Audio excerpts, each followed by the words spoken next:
At night, when the air is clear and the moon is bright, you can hear the sound of cranes working and train wheels turning. These are the sounds that tell you that there is still work to be done at the big station by the sea. Ships come in and bring their catches of the day.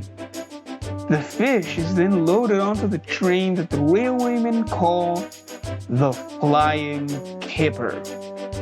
Once it's loaded onto the trucks, it goes around the island and even to some places on the mainland. Henry usually takes this train, but he was at the works, so the fat controller had asked other engines to pull it while he was away. Most of them did it without fuss. All except one. No, I won't do it. All those smelly trucks, I can't get the smell off my tender for weeks. I'm always fond of a good kipper, laughed his driver. Oh, you're welcome to it. He replied crossly. Well, you're a right old misery today, James, aren't you? Said the driver. Come on now, show a will. Or the fat controller will give you something to complain about. Ugh. Very well. And with that, James crossly set off to the harbor. He went horribly along the curve and wouldn't shut up all the way to the station.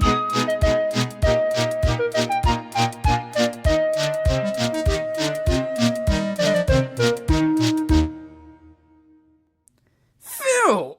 Oh, that is disgusting. Said James, wrinkling his nose. And then there was trouble. The men were using an old crane to unload the fish from the ship. The crane's cable was very old, and it couldn't handle the weight of the crate.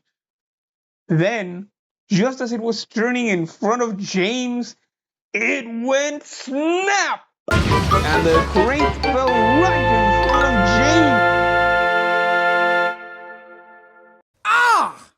Screamed James in horror. Well, look at the bright side, chuckled the driver. At least it didn't follow you, James. Ooh. James just shuddered. Ooh. The idea was too horrible to think about. Luckily, it was still early, so the men quickly got to work and cleared the line for James. Finally, we're off. There was a speed limit at the harbor, so James could not start quickly. He was going at no more than walking pace when he reached the part where the crate had fallen. James soon realized that he couldn't Move! And as hard as he tried, he couldn't grip the rails. He tried moving backwards, but still nothing. He tried again, but still nothing. Backwards, forwards he went, but still he couldn't get a grip on the rails.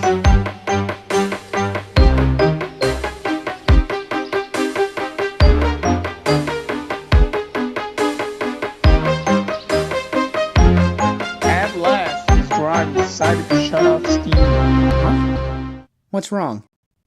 Why can't I move? To James. Well, said his driver, we are at the place where the crate fell. Oh, no. Not the fish! James's suspicion was soon proven right. Though the men had cleared the splinters off the line, the oil and scales from the fish had formed a slippery film on the rails, and that was what preventing James from gripping them properly.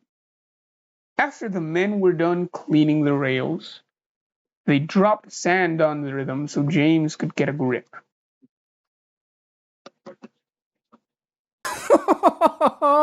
James We're tried off again, at last. and this time it worked. Woohoo! By now, it was very late, but at least he was off the fishy key. And to say he was glad would be putting it mildly.